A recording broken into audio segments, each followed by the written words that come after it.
Welcome to Strip Coverlet, where we squeeze the bigger picture out of literature. I'm Adrian Fort, and we're here for another entry into the opening paragraphs playlist here on the channel. A playlist on Strip Coverlet where we look at opening paragraphs and just sort of try to understand what it is that we can glean from an opening paragraph of a book or a short story. Today's entry is, of course, for Harry Potter and the Chamber of Secrets, the opening paragraph here. Well, the opening paragraph here reads as such. Not for the first time, an argument had broken out over breakfast at number 4 Privet Drive. Mr. Vernon Dursley had been woken in the early hours of the morning by a loud hooting noise from his nephew Harry's room. If we are to read it one more time, pardon me, this is driving me crazy right now. I don't know what's going on in my life. Not for the first time, an argument had broken out over breakfast at number 4 Privet Drive. Mr. Vernon Dursley had been woken in the early hours of the morning by a loud hooting noise coming from his nephew Harry's room. So, what we're looking at here is I have 6 talking points for this video. I don't know what's happening right now. Give me 1 second.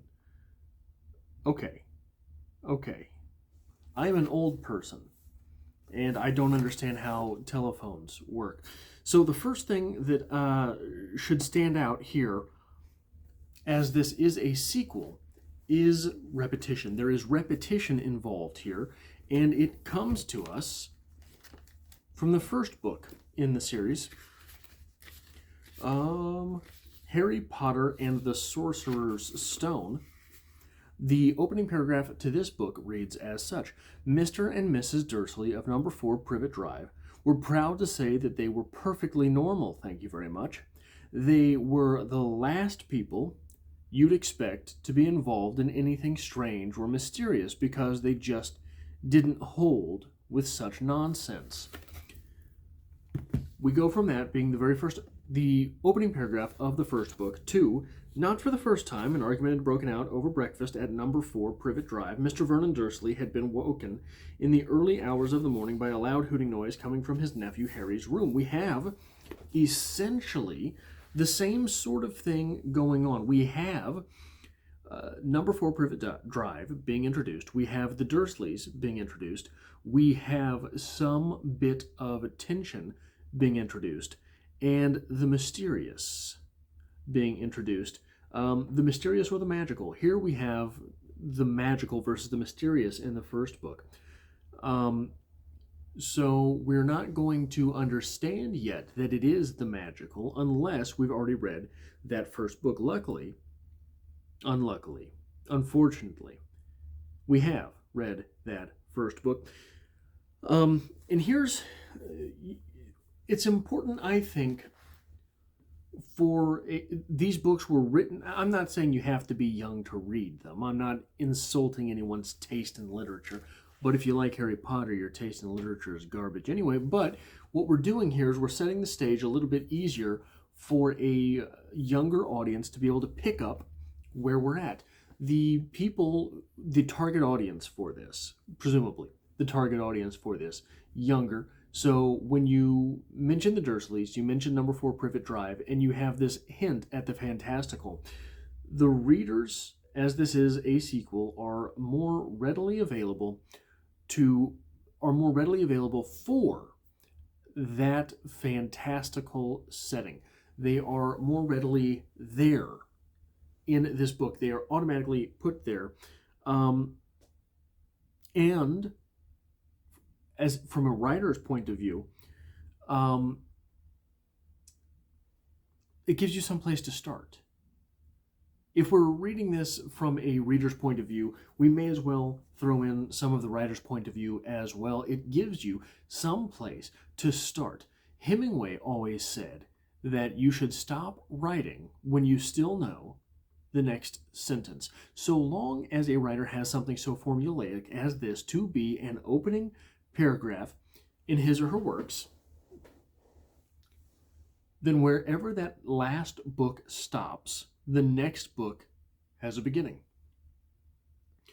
It is sort of, the formula here isn't just so that you have some place to start, it's that you start with momentum. One trick that a lot of writers will use is they will begin, if they're in a slump and they're a poet, or if they're a poet, they pick an opening line. They pick a first line, which they know they're going to edit out. They are 100% going to cross through that opening line in their second draft of the poem. But if they're having trouble writing, they'll start every poem they write with that line. Short story writers will start, short story writers will start with a line or a paragraph, etc. If you go back, once upon a time, right? Once upon a time allowed a writer to get started. If you notice at the beginning of these videos, welcome to Strip Cover Lit, where we squeeze the bigger picture out of literature. I'm Adrian Fort. Here we're doing something, right? Just that little bit helps me to get rolling on it, to get rolling, JK rolling. It helps me to get started in the video. It helps me for a launch point. And like I said earlier in this spiel, for the first point here that we have something to talk about, you're in the same place. This gives us an opening salvo as a reader. This gives us the jumping off point as a reader. We know what happened between the last book and this book. Not so much that everything is different. They're in the same place. They're with the same people. There's the bit of the mystical. There is, I believe, one exception in this series that does not begin with number 4 Privet Drive in Harry Potter. Instead, it begins with, not Dumbledore. Who's the bad guy? You know who I'm talking about. The bad guy. The interesting one. Whoever it is. We start there instead of with Harry Potter. Remind me in the comments, because it doesn't matter. Doesn't matter. Terrible writing. Anyhow, number 2. How politely passive, posh, and palmy this is. It's very British indeed. Very British, this paragraph is. We have not for the first time. How passive is that? Not for the first time. Don't come out with a declarative statement there, JK. Just give us not for the first time. What about the had been woken? Didn't wake him up. He had been woken. And it's one thing that we sort of get throughout the Harry Potter books, to the best of my recollection. There's no pointing. Had been woken. Not for the first time. The third time this week, that damned owl woke up Mr. Dursley, who's just trying to get a night's sleep, you know. He's got a job to do in the morning. He's supporting a family. Can't we have a little sympathy for Mr. Dursley when this weird kid that goes to this weird school and has these weird affinities, and his owl keeps hooting in the middle of the night, right? There's no finger pointing like that here. What we have is we have a little bit of, if you've got one out, you've got 3 back toward yourself. Very passive type of language, which is, it's a voice choice. It is a choice that gives us a soft world. It is a yielding world. Compare this, for example, I'm going to pull up, I wish I had thought of this beforehand, but I did not. Give me 1 second to get to the beginning of this short story. How long is this short story? Not for the first time, an argument had broken out over breakfast at number 4 Privet Drive. Mr. Vernon Dursley had been woken in the early hours of the morning by a loud hooting noise from his nephew Harry's room. It was now lunchtime, and they were all sitting at the double green fly of the dining tent, pretending that nothing had happened. "Will you have lime juice or lemon squash?" Macomber asked. "I'll have a gimlet," Robert Wilson told him. "I'll have a gimlet too. I need something," Macomber's wife said. "I suppose it's a thing to do," Macomber agreed. "Tell them to make 3 gimlets." The mess boy had started them already, lifting the bottles out of the canvas cooling bags that sweated wet in the wind that blew through the trees that shaded the tents. "What had I ought to give them?" Macomber asked. "A quid would be plenty," Wilson told him. "You don't want to spoil them." "Will the head man distribute it?" "Absolutely."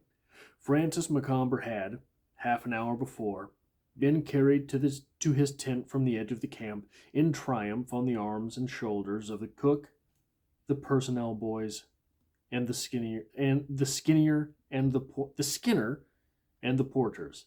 The gun bearers had taken no part in the demonstration. When the native boys put him down at the door of his tent, he had shaken all their hands, received their congratulations, and then gone into the tent and sat on the bed until his wife came in. She did not speak to him when she came in, and he left the tent at once to wash his face and hands in the portable wash basin outside and go over to the dining tent to sit in a comfortable canvas chair in the breeze and the shade. The short, happy life of Francis Macomber. What Hemingway does is he's pointing everywhere. Here's this, here's that, here's this, here's that. What J.K. Rowling is doing here is, we're not over here, but kind of here. And, the nephew boy. We've got all of these hand wavings, but never any pointing. The third thing I want to talk about here, this story, this book, starts in media res. So, not for the first time, an argument had broken out over breakfast at number 4 Privet Drive. Mr. Vernon Dursley had been woken in the early hours of the morning by a loud hooting noise coming from his nephew Harry's room. Boom, boom, boom, boom. We are here. We're not pointing here. We're not pointing anywhere, but we are certainly in the middle of things versus Mr. and Mrs. Dursley of number 4 Privet Drive were proud to say that they were perfectly normal, thank you very much. They were the last people you'd expect to be involved in anything strange or mysterious, because they just didn't hold with such nonsense. In media res, in this second book, starts us in a much more dynamic situation. It gives us things going on versus things not going on. They were not weirdos, don't you know? They weren't into that magic stuff, don't you know? Versus being in the middle of a scene. There is, in this second book, an argument going on. And it is pretty obvious right away that Rowling is already becoming a stronger writer in the second book. For example, one of the things that's very hard to do, I think, conceptually, when writing, is to understand what it is that your reader is looking at, and simultaneously, if the reader is looking at something in your story happening, they have to know all the other stuff that's going on. So sight gags, as it were, sight gags are very hard to do in writing. But we have this shortly after this opening paragraph, so I'm cheating a little bit, but not a whole lot, because I'm referencing the opening paragraph in what's going on here. Harry tried yet again to explain. She's bored, he said. She's used to flying around outside. If I could just let her out at night, do I look stupid? Snarled Uncle Vernon, a bit of fried egg dangling from his bushy mustache. That's ironic.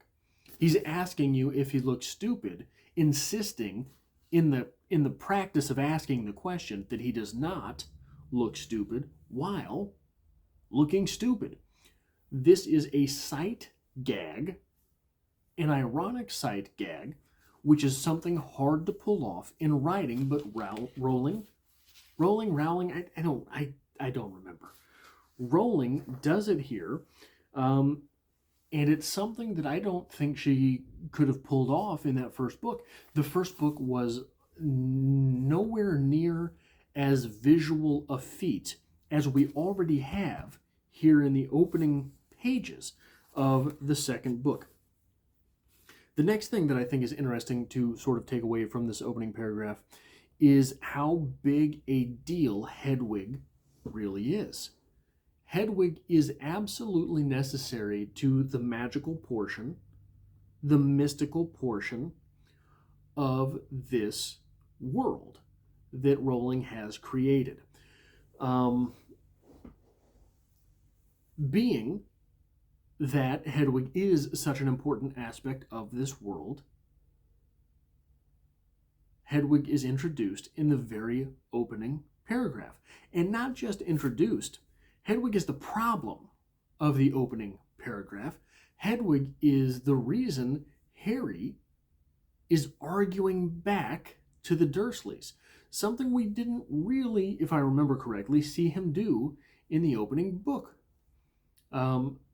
So passive was he, if I could get ironic myself, so passive was he in that opening book that he was able to be kept under the stairs for years.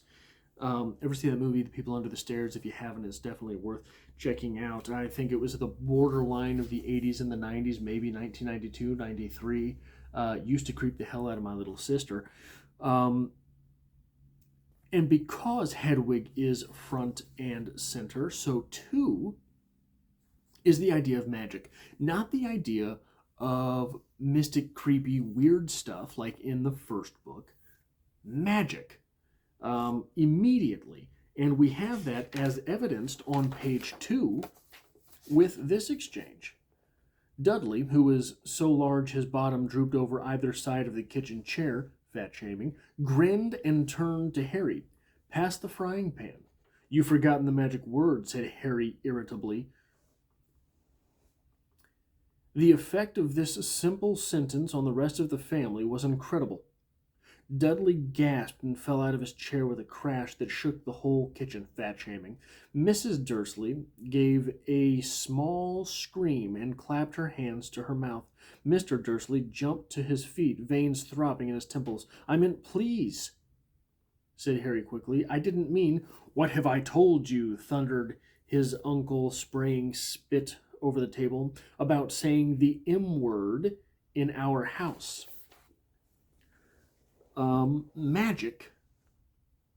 Magic is mum, right? There's no magic in this house.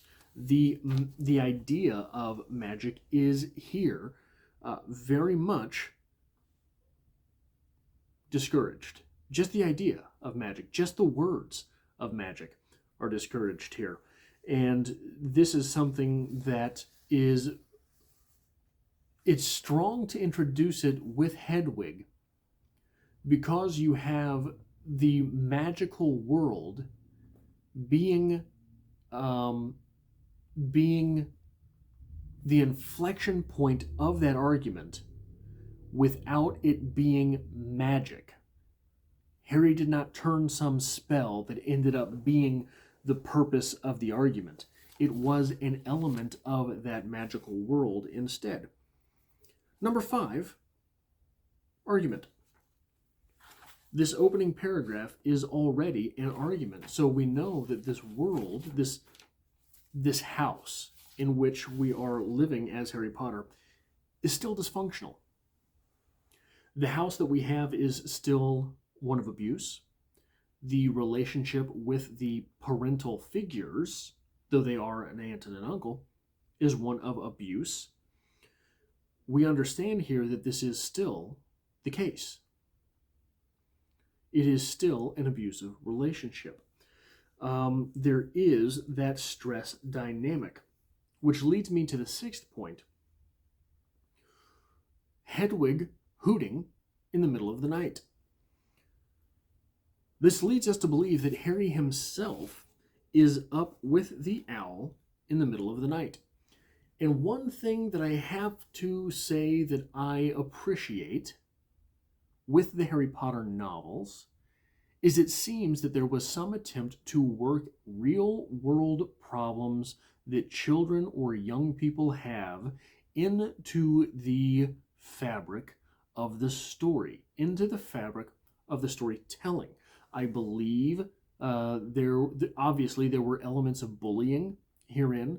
I believe there was an element that sort of pointed, I can't remember what it was. Hermione was casting spells into her arm or something. I can't remember what it was, but it was something like cutting, like being a cutter. There was the idea of after-school activities. There was the idea of the stratification of social hierarchies based on sports versus non-sports. There was the dynamic of the library, all of these things. But what we have here, troubled children, and this is something that teachers are taught to look for. Troubled children often find alone time or their safe space in the night. Often find their alone time or their safe space when everyone else is asleep. And so the purpose of this actually becomes sort of twofold for the child. Number one, they get their alone time. They get their safe space. That's very important, especially for a child. But they're tired there then during the day. That's what teachers are taught to look for. But the act of being tired in this incredible little twist, the act of being tired is itself a defense mechanism. So being tired is being numb. Surely you've been in the place where you didn't get any sleep, you did not sleep the night before, you have to go to work anyway. Your whole body changes to where you're drooped down, you can't see the threats coming at you. You're in sort of a defensive fetal position anyway, all crouched in on yourself. You're numb emotionally in that state, and things don't hurt you as much because basically you can't remember them. They don't register in your mind because your brain isn't firing on all cylinders, and because they don't register, you don't remember them. So the abuse that a child will go through during the daytime hours, if that child is just dead tired, the abuse becomes lesser. With the abuse becoming lesser, the child is able to endure more. So it's this real weird little dynamic that happens for kids in these tough home situations. But again, it's something that teachers are taught to look for when a kid is. So I did half a semester, I think it was, in a kindergarten classroom, and it was a kindergarten classroom in a rough part of town. It was a kindergarten classroom. So the school itself was 3 miles away from a pork plant, something like that. And all day it smelled like burnt hair outside. And it was heartbreaking to see all these kids that were just kindergartners. You're talking 5 years old, dead tired all the livelong day. 5-year-olds who, during recess, would sit against the wall because they were too tired to run around and, whatever. But so that is the last thing that I think is a strong talking point for the opening paragraph of Harry Potter and the Chamber of Secrets. It is the latest in the playlist here for opening paragraphs, but I'm also going to cram it into that Harry Potter playlist on the channel as well, I think. So if you like this sort of thing, it really does help me out here on the channel if you hit that like button. Subscribe if you have found this video by chance but not design, and you would like to keep getting literary videos in your suggested feed from YouTube. And I hope to see you back for the next video.